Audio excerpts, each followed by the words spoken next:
Good morning, નમસ્તે વિદ્યાર્થી મિત્રો. આપણે ધોરણ 11 ભૌતિક વિજ્ઞાન અને પ્રકરણ 3 એની આપણે ચર્ચા કરીએ. આ લોકડાઉનમાં તમે સ્કૂલમાં તો આવી શકો એમ નથી, પણ તમારા સુધી આ વિષય વસ્તુની રજૂઆત પહોંચાડવાનો એક પ્રયત્ન કરવા જઈ રહ્યા છીએ અમે. તો ચેપ્ટર 3 સુરેખ પથ પર ગતિ. તો પહેલી જ વાત કે ગતિના કેટલાક ઉદાહરણો, ગતિથી તમે પરિચિત જ છો, અને એમાં ક્યાંક વાહન ગતિ કરતું હોય રોડ પર, કોઈ સાયકલ પર સાયકલ સવાર સાયકલ ચલાવતો હોય, પછી કોઈ મોર્નિંગ વોક પર નીકળેલો વ્યક્તિ છે, અથવા કોઈ દોડે છે, રમતવીર છે, દોડવીર છે, દોડે છે. તો આ બધી જ બાબતોમાં આપણે એમ કહી શકીએ કે આ બધા વ્યક્તિઓ, વાહનો ગતિ કરે છે. પછી બીજી આપણે વાત કરીએ તો સૂર્યમંડળમાં પૃથ્વી છે, આપણને તો સ્થિર દેખાય, પણ પૃથ્વી છે સૂર્યની આજુબાજુ ભ્રમણ કરે છે. ચંદ્ર પૃથ્વીની આજુબાજુ ભ્રમણ કરે છે, અને આખું સૂર્યમંડળ છે એ ગેલેક્સીમાં આકાશગંગામાં ગતિ કરે છે. અને આકાશગંગા છે એ પણ પાછી ગતિ કરે છે. એટલે વિશ્વ આખું છે એ ગતિશીલ છે. કેટલીક ગતિ છે દ્રશ્યમાન છે, કેટલીક ગતિ દ્રશ્યમાન નથી. એમાં જોઈ શકાય એવી ગતિઓની વાત કરી. આપણા શરીરમાં લોહીનું ભ્રમણ થાય છે, આપણે જોઈ નથી શકતા. વાહકમાં જ્યારે પરિપથ પૂર્ણ થાય બેટરી ધરાવતો, ત્યારે ઇલેક્ટ્રોન એમાંથી ગતિ કરતા હોય છે, પણ એ ઇલેક્ટ્રોન દેખાતા નથી આપણને.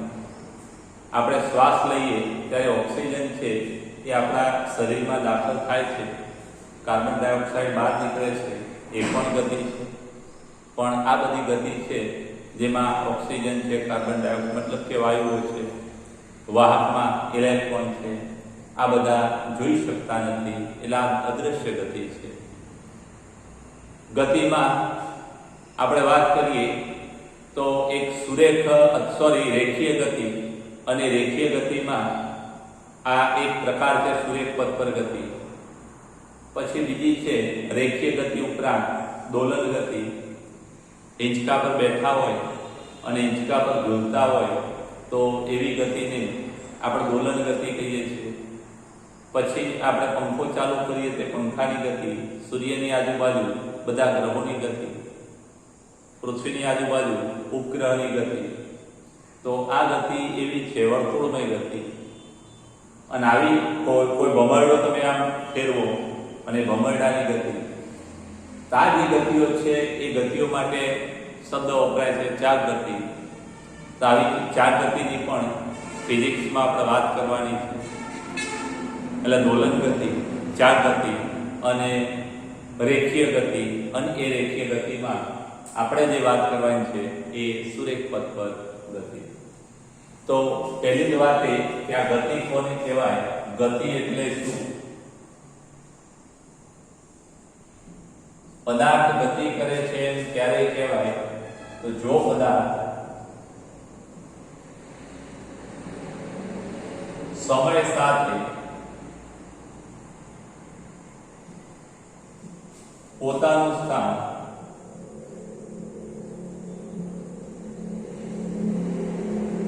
બદલતો હોય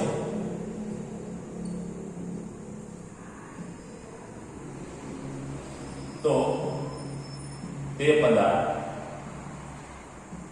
ગતિ કરે છે તેમ કહેવાય.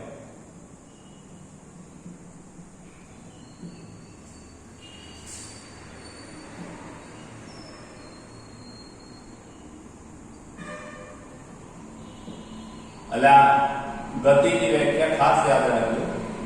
બીજી પણ વ્યાખ્યા છે કે જ્યારે કોઈ પદાર્થ બીજા પદાર્થની સાપેક્ષમાં પોતાનું સ્થાન બદલે તો તે પદાર્થ છે એ બીજા પદાર્થની સાપેક્ષમાં ગતિ કરે છે એમ કહેવાય. હવે આ ગતિ છે એમાં ગતિ વિજ્ઞાનમાં પાછા બે પ્રકાર છે ડાયનેમિક્સમાં ગતિશાસ્ત્રમાં. તો એક એવી ગતિ કે જેને કાઇનેમેટિક્સ કહેવામાં આવે છે.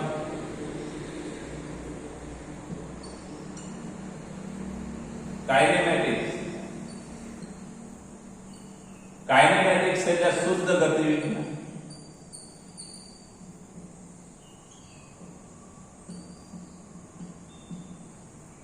અને બીજી છે ડાયનેમિક્સ.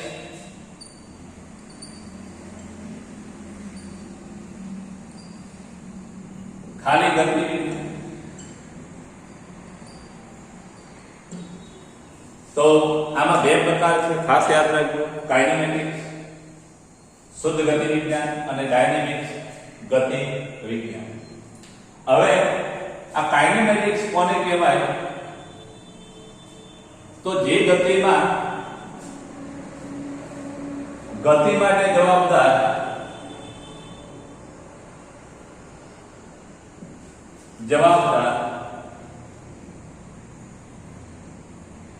કારણો ની ચિંતા કરવાની ના હોય.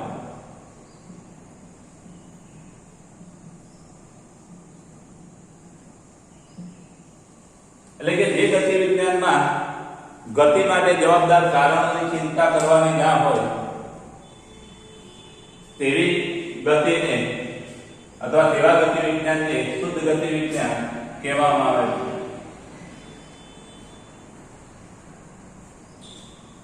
ચિંતાની જગ્યાએ ચર્ચા પણ લખી શકાય. ચર્ચા પણ થાય. અને ડાયનેમિક્સ કોને કહેવાય? તો ડાયનેમિક્સમાં ગતિ માટે જવાબદાર કારણો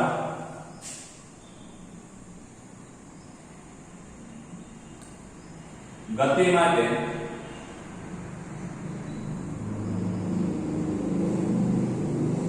કારણો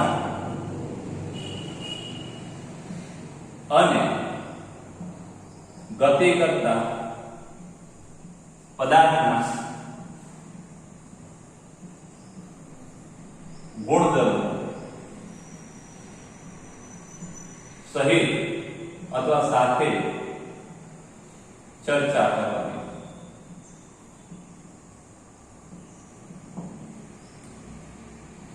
ખાસ ગતિ માટે જવાબદાર કારણો અને ગતિ કરતા પદાર્થના ગુણધર્મો સાથે ચર્ચા કરવાની હોય તેને આપણે ડાયનેમિક્સ અને ગતિ વિજ્ઞાન કહીએ છીએ. એમાં પહેલામાં ખાસ યાદ રાખજો કે કઈ રાશિઓ આમાં ભણવામાં આવે છે કાઇનેમેટિક્સમાં. તો અહીંયા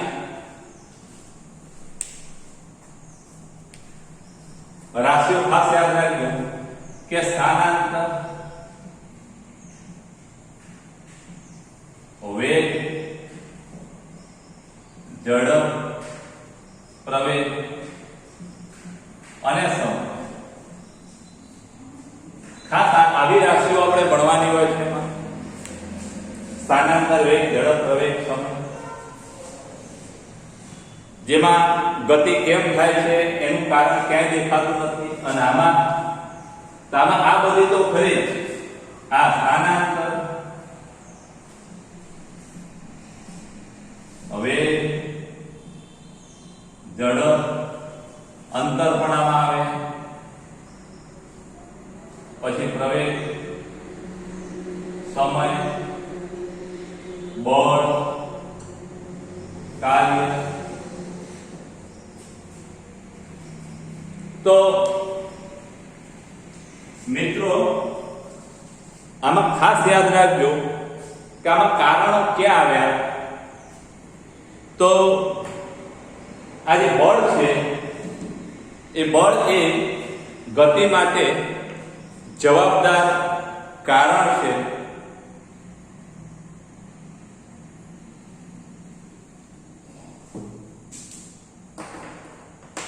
ગતિ માટે જવાબદાર કારણ એ બળ છે. એટલે આમાં બળ, કાર્ય, પાવર આ બધી જ રાશિઓ આવે. જ્યારે પહેલામાં શુદ્ધ ગતિ વિજ્ઞાનમાં ગતિ માટે જવાબદાર કારણ એવા બળની વાત છે નહીં, અને બળ ના આવે એટલે પછી કાર્યની બાકીની રાશિઓ આવશે નહીં. દાખલા તરીકે એક ઉદાહરણ જ આપણે લઈએ કે ધારો કે કોઈ ઝાડ પરથી સફરજન નીચે પડ્યું, અથવા તો સપોઝ આ પેનને હું મૂકી દઉં તે નીચે પડવાની, તે પેન જે નીચે પડે તો પહેલી વાત કે કેટલી ઊંચાઈએથી પડી, ઊંચાઈ એટલે અંતર આવશે, પછી શરૂઆતમાં એનો વેગ કેટલો હશે, પડી ત્યારે વેગ કેટલો હશે, જુદા જુદા સ્થાને વેગ કેટલો હશે, અથવા ઝડપ કેટલી હશે, એનો પ્રવેગ કેટલો છે, ગુરુત્વ પ્રવેગના કારણે નીચે પડી, કેટલા સમય નીચે પડી, પણ કેમ નીચે પડી, આ કેમ આમાં નહીં આવે. કેમ એટલે કારણ. પણ જ્યારે ડાયનેમિક્સની વાત કરવામાં આવે ત્યારે આપણે કહીશું કે એ કેમ પડી, તો કે પૃથ્વીનું ગુરુત્વાકર્ષણ બળ એને નીચે ખેંચી લાવે છે. કયું બળ નીચે ખેંચી લાવે છે? ગુરુત્વાકર્ષણ બળ. કેમ? કારણ કે બળ લાગ્યું. એટલે ખાસ યાદ રાખજો, કાઇનેમેટિક્સ, શુદ્ધ ગતિ વિજ્ઞાન, ગતિ માટે જવાબદાર કારણોની ચિંતા કર્યા સિવાય ગતિનું વર્ણન કરવાનું અથવા ચર્ચા કરવાની, તેને કાઇનેમેટિક્સ અને ડાયનેમિક્સ, ગતિ માટે જવાબદાર કારણો અને ગતિ કરતા પદાર્થ અથવા ગતિ કરતી વસ્તુના ગુણધર્મો સાથે ચર્ચા કરવાની ગતિની, તેને ડાયનેમિક્સ કહેવામાં આવે છે. ચાલો, સ્ક્રીનશોટ લેવો હોય તો લઈ લેજો. અને હવે આપણે વાત કરીએ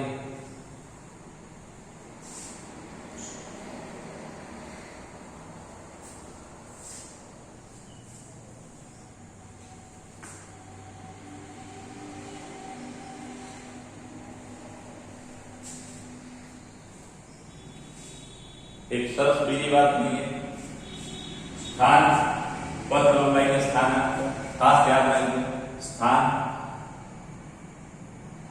પદ લંબાઈ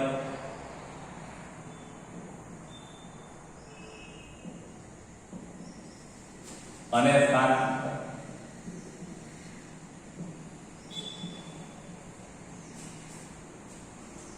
આ ત્રણ રાશિઓ ખાસ યાદ રાખજો, સમજી લેજો બરાબર. આવડશે તો આગળ બધું આવડશે. હવે બહુ અગત્યની વાતો ચાલુ થાય છે, સ્થાન પદ લંબાઈ અને સ્થાનાંતર. તો ખાસ યાદ રાખજો, આપણે આગળ વાત કરી કે પદાર્થ સમય સાથે પોતાનું સ્થાન બદલે તો પદાર્થ ગતિ કરે છે એમ કહેવાય. અને પદાર્થની ગતિનું જો આપણે વર્ણન કરવું હોય તો સમયની દરેક ક્ષણે એનું સ્થાન જાણવું પડે. એક ઉદાહરણ આવું કે માનો કે કોઈ વિદ્યાર્થી ઘરેથી નીકળે અને સ્કૂલે આવે છે, 7:30 નીકળે ને 8 વાગે સ્કૂલે આવે છે, તો ઘરેથી નીકળ્યો એ ખબર છે કયા ટાઈમે નીકળ્યો, અને સ્કૂલે પહોંચ્યો એ ખબર છે કયા ટાઈમે પહોંચ્યો. તો આ બેના આધારે આપણે એની ગતિનું વર્ણન ના કરી શકીએ, પણ સમયની દરેક ક્ષણે એનું સ્થાન ખબર હોય કે દર સેકન્ડે ભાઈ તું કઈ જગ્યાએ છે, હવે ક્યાં છે, તો તમે એક્ઝેક્ટ કે ભાઈ અહીં છે, અહીં છે, અહીં છે, એટલે આપણે એક્ઝેક્ટ એનું ગતિપથ પણ નક્કી કરીએ કે ઘર અને સ્કૂલના સીધા રસ્તા આવેલો છે કે ક્યાંક બીજે ફરીને આવેલો છે. એટલે ગતિનું વર્ણન કરવું હોય તો સમયની દરેક ક્ષણે એનું સ્થાન જાણવું પડે. અને સ્થાન જાણવા માટે નિર્દેશ કેમની જરૂર પડે, ખાસ ધ્યાન રાખજો કે આ સ્થાન જાણવા માટે નિર્દેશ કેમની જરૂર પડે. હવે પ્રશ્ન એ થાય કે આ નિર્દેશ કેમ કેવી લેવી, સંદર્ભ ભૂમિકા. તો નિર્દેશ કેમમાં ખાસ યાદ રાખજો, તો નિર્દેશ કેમમાં પરસ્પર લંબ એવી 3 અક્ષો પસંદ કરવામાં આવે છે. પરસ્પર લંબ એવી 3 અક્ષો ખાસ યાદ રાખજો. અહીંયા 3 અક્ષો જેને x, y અને z નામ આપવામાં આવે છે. તમે મિત્રો સમતલ ભણી ગયા છો, અને એ સમતલમાં યામો પણ તમે મૂકતા શીખી ગયા છો. દાખલા તરીકે આને x કહો છો, આને y કહો છો. હવે આપણે એક આ ત્રીજો યામ શીખવાનો છે તમારે, અને આ ત્રીજો જે છે એ z છે. મેં પાટિયામાં આ રીતે ત્રાંસો બતાવ્યો છે. તમને એમ હશે કે આ તો પાટિયા પર જ છે, પાટિયા પર નથી. પણ આ જે ત્રીજો યામ છે એ આ રીતે છે. આ x છે, આ y છે, અને ત્રીજો યામ આ રીતે છે. ખાસ યાદ રાખજો, આ પાટિયામાંથી બહાર તરફ આવતો છે, આપણને દેખાતો નથી બહાર આવતો. પણ હવે ચોપડીમાં કઈ એવા હરિયા ઉભા ના કરાય ને ત્રીજા યામમાં, એટલે આપણે આ રીતે ત્રિપરિમાણમાં આપણે z આમ બતાવ્યો છે, પણ z આ રીતે છે. તો નિર્દેશ ફેમ માટે ત્રણ અક્ષો પસંદ કરવામાં આવે છે, x, y અને z. આ અક્ષો પરસ્પર લંબ હોય છે, અને આ અક્ષો જ્યાં છેદે એ છેદન બિંદુને ઉગમ બિંદુ કહેવામાં આવે છે. અને આ જે ઉગમ બિંદુ છે એને સંદર્ભ બિંદુ પણ કહેવાય છે. અને આ સંદર્ભ બિંદુની સાપેક્ષમાં કોઈ પણ બિંદુના યામ લઈએ તો તમે આ માનો આ બિંદુ P છે, તો તમે બે યામ તો ભણેલા છો, x અને y હોય, સમતલમાં x અને y યામ હોય, એ તો તમે ભણીને આવેલા છો અંતર સૂત્રના. તો અહીંયા x y અને ત્રીજો કયો યામ હશે? તો કે અહીંયા z છે. એટલે કે ત્રણ યામની જરૂર પડે. હવે આમાં એક વાત ખાસ યાદ રાખજો કે x y અને z, હવે આપણે તો સમયની દરેક ક્ષણે સ્થાન જાણવાનું છે, અને માટે એમ કહી શકાય કે આમાં એક ઘડિયાળ મૂકી દઈએ. શું મૂકીએ? ઘડિયાળ. અને એ જે ઘડિયાળ છે એ શું માપશે? તો કે સમય માપશે. અને x y z યામો, અને ચોથો યામ આપણો કયો થશે? ખબર પડી ગઈ, ઘડિયાળ. એટલે ચોથો યામ સમય થશે. ખ્યાલ આવે? યામ એટલે હવે તમને એમ હશે કે યામ એટલે તો x છે, y છે, z છે, એને જ યામ કહેવાય. પણ એવું નથી. ભૌતિક વિજ્ઞાનમાં કોઈ પણ રાશિ આવે એને આપણે યામ કહીશું. કેમિસ્ટ્રીમાં તમારે રાશિને યામ તરીકે લઈ શકાય. હવે સ્થાન કોને કહેવાય? તો કે ઉગમ બિંદુની સાપેક્ષમાં કણના સ્થાન યામો, ઉગમ બિંદુની સાપેક્ષમાં કણના સ્થાન યામો ને શું કહેવામાં આવે છે? સ્થાન કહેવામાં આવે છે. હવે આ આપણી નિર્દેશ ફેમ છે. નિર્દેશ ફેમ એટલે શું? ખાસ યાદ રાખજો, આ એક વ્યાખ્યા યાદ રાખવા જોઈએ. નિર્દેશ ફેમ,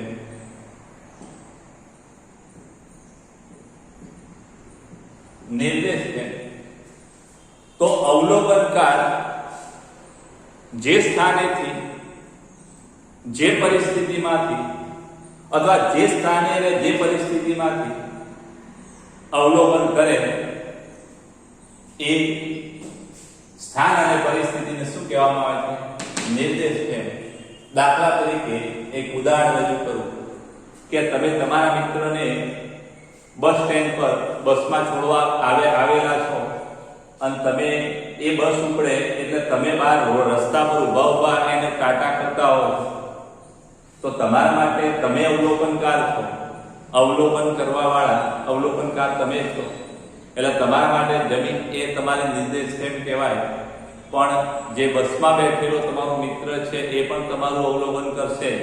આમ પાછળ વળીને જોશે કે કેટલો દૂર મારો મિત્ર આ કલાક. એટલે એ બસમાં બેઠેલા વ્યક્તિ માટે એ બસ છે ગતિ કરતી બસ, એ એની નિર્દેશ ફેમ છે. એટલે ખાસ યાદ રાખજો કે આ જે નિર્દેશ ફેમ છે એ અવલોકનકાર જે સ્થાનેથી, જે પરિસ્થિતિમાં રહીને અવલોકન કરે એ સ્થાન અને પરિસ્થિતિને શું કહેવામાં આવે છે? અથવા એ સ્થાનને તે અવલોકનકારની નિર્દેશ ફેમ કહેવામાં આવે છે. નિર્દેશ ફેમના પ્રકાર છે એ આપણે આના પછીના ચેપ્ટરમાં, પાંચમા ચેપ્ટરમાં ભણવાના છે. ખાસ યાદ રાખજો. ચાલો આપણે નિર્દેશ ફેમની વાત કરીએ. સ્થાન કોને કહેવાય? તો સ્થાનની વ્યાખ્યા ખાસ યાદ રાખજો કે ઉગમ બિંદુની સાપેક્ષમાં, ખાસ યાદ રાખજો સ્થાન, તો ઉગમ બિંદુની સાપેક્ષમાં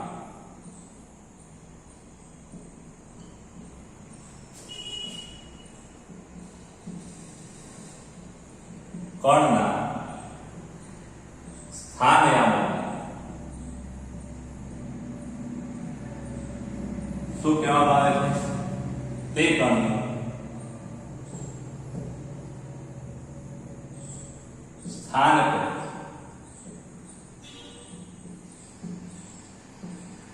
આ સ્થાન ના લખો તો ચાલે, યામો જ આવે. એટલે કે કણના યામોને શું કહેવામાં આવે છે? તે કણનું સ્થાન કહે છે.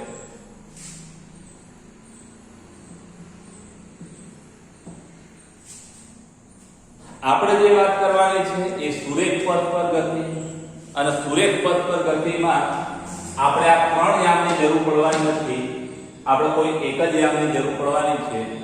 તો હવે આપણે એક પરિમાણિક ગતિમાં સ્થાન, પથ લંબાઈ અને સ્થાનાંતર એની વાત હવે ચાલુ કરીએ. જરા ખાસ યાદ રાખજો. આની સ્થાનની વ્યાખ્યા જરા તમે નોંધી લેવાની. પછી હવે સ્થાન, પથ લંબાઈ અને સ્થાનાંતરની આપણે વાત કરીએ એક પરિમાણમાં. આ જરા ખાલી વ્યાખ્યા યાદ રાખજો. હવે પ્રશ્ન એવો પૂછાય કે એક પરિમાણમાં અથવા સુરેખ પથ પર ગતિ માટે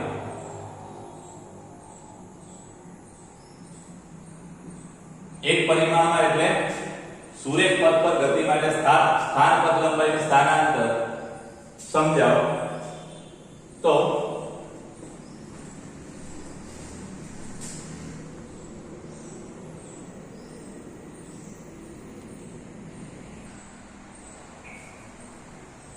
હવે મિત્રો એક પરિમાણમાં સ્થાન, પથ લંબાઈ અને સ્થાનાંતર સમજવા માટે આપણે શું કરીશું?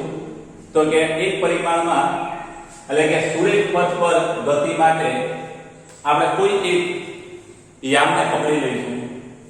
હવે આપણે x યામને લીધેલો છે અહીંયા, તો સામાન્ય રીતે આપણે x યામ પસંદ કરીશું. પદાર્થની ગતિ જે પથ પર થાય છે, પદાર્થનો સુરેખ ગતિ પથ છે એ x અક્ષ પર સંપાત થાય છે,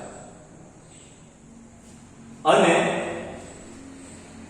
એના ઉગમ બિંદુની જમણી બાજુના સ્થાનો ધન કહીશું, અને ઉગમ બિંદુની ડાબી બાજુના સ્થાનો છે એ આપણે કેવા કહીશું? ઋણ કહીશું. ખાસ ધ્યાન રાખજો. ઉગમ બિંદુની જમણી બાજુના સ્થાનો ધન, ઉગમ બિંદુની ડાબી બાજુના સ્થાનો ઋણ કહીશું. હવે ઉગમ બિંદુની સાપેક્ષમાં કોઈ પણ કણના યામને, ઉગમ બિંદુની સાપેક્ષમાં કોઈ પણ કણના યામને તે કણનું સ્થાન કહે છે. દાખલા તરીકે આ A બિંદુનું સ્થાન કેટલું કે +10, B બિંદુનું સ્થાન કેટલું કે ઉગમ બિંદુની સાપેક્ષમાં +30, C બિંદુનું સ્થાન કેટલું કે ઉગમ બિંદુની સાપેક્ષમાં +40, D બિંદુનું સ્થાન કેટલું કે ઉગમ બિંદુની સાપેક્ષમાં 10 નહીં આવે, સ્થાન -8. એટલે આ સ્થાન છે એ સદિશ રાશિ છે. ખાસ ધ્યાન રાખજો. આ સ્થાન કેવી રાશિ છે? સદિશ રાશિ. એ ધન પણ હોઈ શકે, ઋણ પણ હોઈ શકે. એક પરિમાણમાં ખાસ યાદ રાખજો કે આ બાજુનું સ્થાન હોય તો આપણે ધન કહીએ છીએ, આ બાજુનું સ્થાન હોય તો ઋણ કહીએ છીએ. એટલે માત્ર એના ચિહ્ન પરથી દિશાની ખબર પડી જાય, અને ચિહ્ન પરથી દિશાની ખબર પડતી હોવાથી આપણે સદિશ સ્વરૂપે દર્શાવતા નથી. આપણે આના પછીના ચેપ્ટરમાં સદિશની વાતો કરીશું. તે સદિશ રાશિ. હવે આપણે વાત કરીએ સ્થાનની વાત થઈ ગઈ. હવે પથ લંબાઈ કોની કહેવાય? તો ખાસ ધ્યાન રાખજો. તો આ પથ લંબાઈ, ધારો કે કોઈ પદાર્થ છે એ A બિંદુથી ગતિની શરૂઆત કરે છે. સ્થાનની વાત ખાસ યાદ રાખજો. વર્ણન આપણે અહીં લખી દેવાનું. આકૃતિમાં પદાર્થની ગતિની દિશા એ x અક્ષ પર સંપાત થાય છે. ઉગમ બિંદુની સાપેક્ષ ઉગમ બિંદુની જમણી બાજુના સ્થાન ધન, ડાબી બાજુના સ્થાન ઋણ.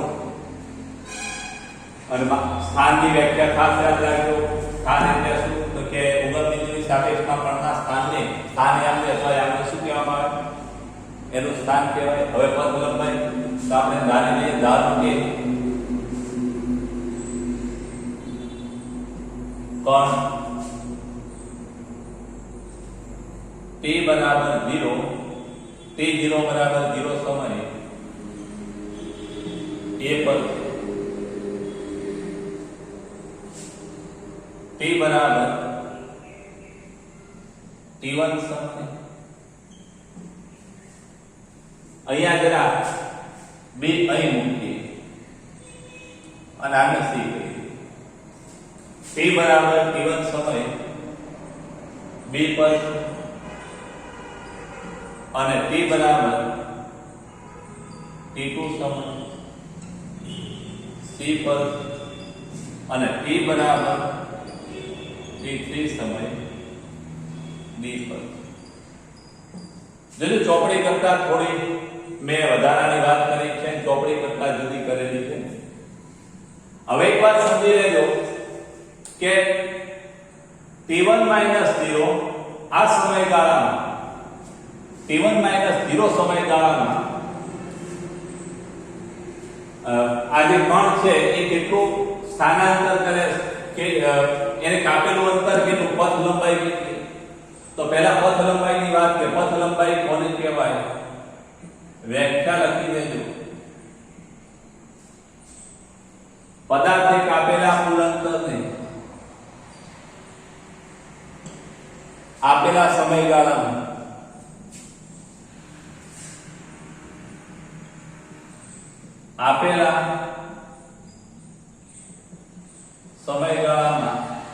પદાર્થે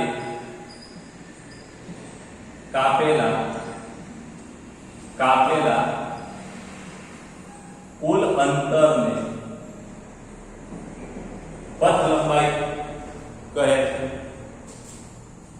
હવે ખાસ યાદ રાખજો કે આના આધારે t1 - 0 સમયગાળા માટે અહીંયા t બરાબર t0 બરાબર છે. તો t1 - 0 સમયગાળામાં પથ લંબાઈ કેટલી? પથ લંબાઈ એટલે પદાર્થે કાપેલ અંતર.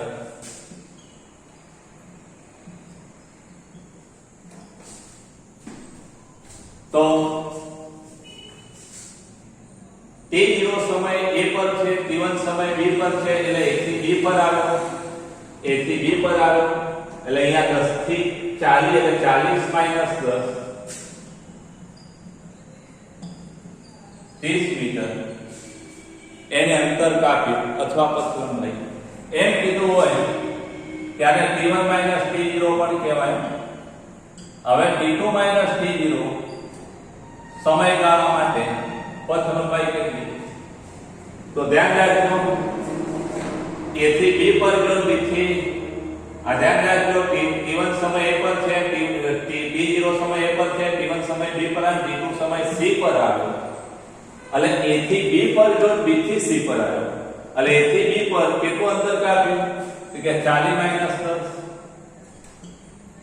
અને વત્તા આને આપણે આમ કહી શકીએ કે ab વત્તા bc. AB એટલે 30, AB એટલે 40 માંથી 10 થાય 30 અને BC એટલે 40 માંથી 30 થાય 10.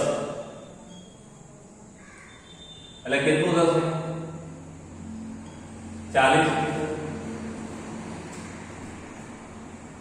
હવે પદાર્થ A પરથી ગતિ કરી B પર જઈ અને પાછો માનો કે D પર આવે એટલે કે સમયગાળા t0 થી t3 સમય માટે t3 - t0 સમયગાળા માટે પથ લંબાઈ કેટલી? તો કે AB વત્તા BC અને વત્તા CD. AB વત્તા BC વત્તા CD. ચલો AB કેટલા? 30 વત્તા 10 AB વત્તા BC ને CD ખાસ ધ્યાન રાખજો 30 માઈનસ 10 CD કેટલા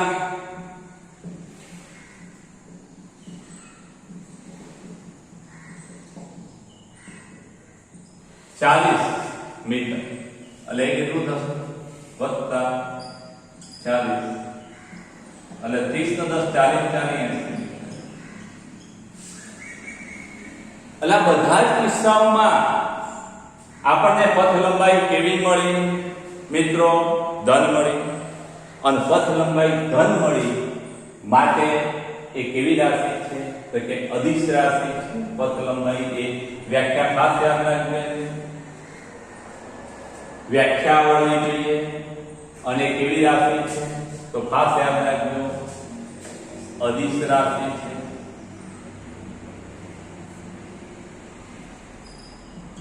કેવી રાશિ છે અદિશ રાશિ બરાબર આપેલા સમયગાળામાં પદાર્થ કાપેલા કુલ અંતરને પથ લંબાઈ કહે છે અને કેવી રાશિ છે અદિશ ચલો ખબર પડી સ્ક્રીનશોટ લઈ લેજો હવે પથ લંબાઈની વાત પથ લંબાઈ હંમેશા ધન હોય પથ લંબાઈ કેવી હોય હંમેશા ધન હોય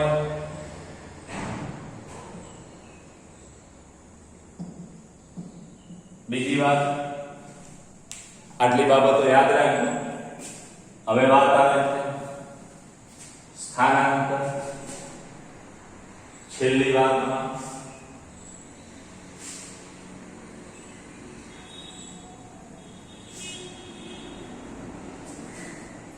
હવે સ્થાનાંતર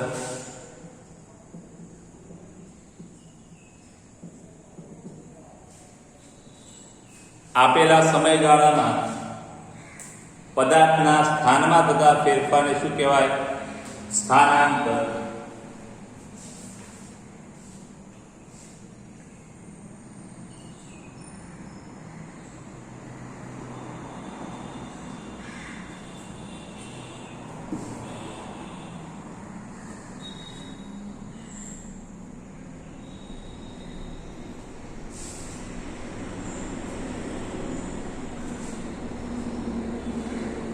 આપેલા સમયગાળામાં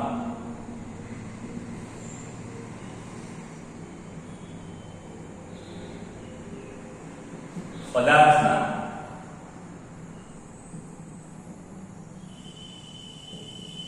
સ્થાનમાં તથા ફેરફારને સ્થાનાંતર ડેલ્ટા x કહે હવે જરા ધ્યાન આપજો કે આના પછી સ્થાનાંતર બરાબર શું થાય કે સ્થાનાંતર બરાબર સ્થાનમાં થતો ફેરફાર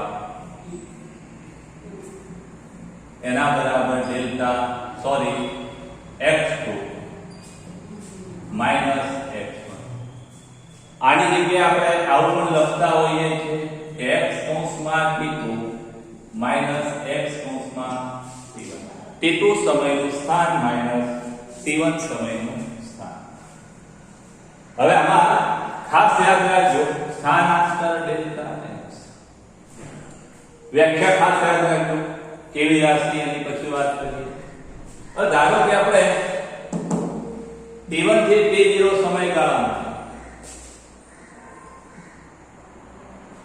એટલે t0 થી t1 એટલે t1 minus t0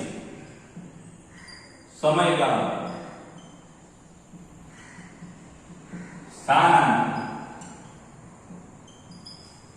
delta x શું થશે તો t1 સમયનું સ્થાન એટલે કે b નું સ્થાન એટલે એના યામ માઈનસ એના યામ એટલે કે 40 માઈનસ 30 પછી બીજો સમયગાળો આપણે પસંદ કરીએ t2 માઈનસ t0 તો t2 માઈનસ t0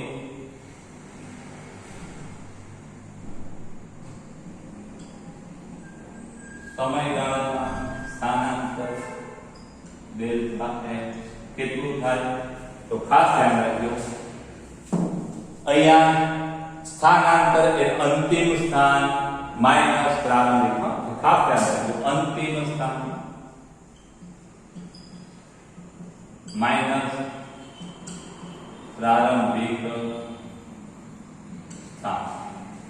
અહીં અંતિમ સ્થાન કયું? C minus a. C ના યામ કયા? બરાબર ધ્યાન આપજો, C ના યામ 30 માઈનસ a ના યામ 10 એટલે કે 20 મીટર. પછી T3 માઈનસ T0 સમયગાળા સ્થાનાંતર કેટલું? આને s કહી દે, w કેટલું? તો T3 સમયનું અંતિમ સ્થાન કયું? D છે. T0 સમયનું સ્થાન કયું છે? A છે. એટલે D નું સ્થાન માઈનસ A નું સ્થાન. ચલો D નું સ્થાન કયું છે? તો ખાસ યાદ રાખજો મિત્રો, સ્થાન એટલે એનો યામ સ્થાન એ સદિશ રાશિ છે એટલે ચિહ્ન સાથે દર્શાવવી પડે. માઈનસ કોસ સ્થાન એટલે કે T0 સમય એટલે કે A નું સ્થાન કેટલું? 10 છે. માઈનસ 10 એટલે માઈનસ 20 મીટર થાય. ખાસ ધ્યાન રાખજો મિત્રો, આપણે આ જે સ્થાનાંતરની વાત કરી એમાંથી તમને કઈ બાબત જોવા મળે છે? તો ખાસ યાદ રાખજો કે અહીંયા સ્થાનાંતર ધન પણ છે, ઋણ પણ છે. અને કદાચ એમ કીધું હોય કે પદાર્થ A પરથી B પરથી પાછો પર આવે, જો પદાર્થ પાછો પર આવે તો સ્થાનાંતર શૂન્ય પણ થાય. એટલે આપણે એમ કહી શકીએ કે A પરથી પદાર્થ પાછો પર આવે તો સ્થાનાંતર શૂન્ય પણ કહેવાય. એટલે સ્થાનાંતર ધન પણ હોઈ શકે, ઋણ પણ હોઈ શકે અને શૂન્ય પણ હોઈ શકે. એટલે સ્થાનાંતર સાથે દિશા દર્શાવવી પડે કે ભાઈ ઋણ આવે એનો મતલબ શું થાય? તો ભાઈ કે 20 મીટર અંતર કાપ્યું, સ્થાનાંતર 20 મીટર છે પણ કઈ દિશામાં? તો કે ઋણ x દિશામાં. અહીંયા કે 30 મીટર અંતર કાપ્યું પણ કઈ દિશામાં? તો કે ધન છે એટલે ધન x દિશામાં. અહીંયા 20 મીટર છે કઈ દિશામાં? કે ધન x દિશામાં, કારણ કે ધન. એટલે સ્થાનાંતર ધન પણ હોઈ શકે, ઋણ પણ હોઈ શકે, શૂન્ય પણ હોઈ શકે. એટલે સ્થાનાંતર કેવી રાશિ છે? સ્થાનાંતર સદિશ રાશિ છે. ખાસ યાદ રાખજો, કેવી રાશિ? સદિશ છે. કેવી રાશિ? સદિશ છે. એટલે ધન પણ હોઈ શકે, ઋણ પણ હોઈ શકે અને શૂન્ય પણ હોઈ શકે. આગળના દાખલા ખાસ યાદ રાખજો, આ જ વેલ્યુઓ પથ લંબાઈ માટે હતી. તો પહેલામાં પથ લંબાઈ 30 હતી, બીજામાં પથ લંબાઈ 40 હતી અને ત્રીજામાં પથ લંબાઈ 80 હતી. એટલે એના પછી આપણે એવું તારણ કરા, સ્ક્રીનશોટ લખો, લેવલ લઈ લેજો. લઈ લીધો? અચ્છા, હવે પૂછી નાખો. એટલે આના પછી આ બે તારણો પછી આપણે શું કહી શકીએ? તો ખાસ ધ્યાન રાખજો કે અહીંયા પથ લંબાઈ જે છે અને અહીંયા સ્થાનાંતર, તો પથ લંબાઈ છે એ સ્થાનાંતરના જેટલી પણ હોઈ શકે અને પથ લંબાઈ સ્થાનાંતર કરતા મોટી પણ હોઈ શકે. આ એક વાત ખાસ યાદ રાખજો, પથ લંબાઈ સ્થાનાંતરથી મોટી પણ હોઈ શકે અથવા એના જેટલી પણ હોઈ શકે. કયા કિસ્સામાં સ્થાનાંતર અને પથ લંબાઈ સમાન છે? ધ્યાન રાખજો. તો પદાર્થ A થી B પર જાય એટલે કે પદાર્થ સુરેખ પથ પર ગતિ કરે અને ચોક્કસ દિશામાં, પાછો ના આવે. સુરેખ પથ પર ચોક્કસ દિશામાં ગતિ કરતા પદાર્થ માટે પથ લંબાઈ અને સ્થાનાંતર સમાન હોય એ સિવાયની બધી જ પરિસ્થિતિ માટે આ પથ લંબાઈ સ્થાનાંતર કરતા મોટું હોય. મિત્રો, આ ત્રણ બાબતો સ્થાનાંતર અને પથ લંબાઈ, એની વ્યાખ્યાઓ, એના સૂત્રો ખાસ યાદ રાખજો. એની વ્યાખ્યા, સૂત્ર અને કેવી રાશિ છે, સદિશ કે અદિશ, આટલી બાબતો તમે યાદ રાખજો.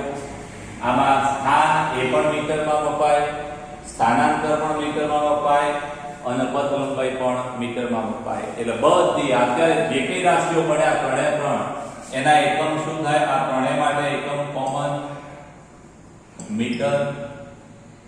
એકમ શું છે? મીટર. અને એનું પારિમાણિક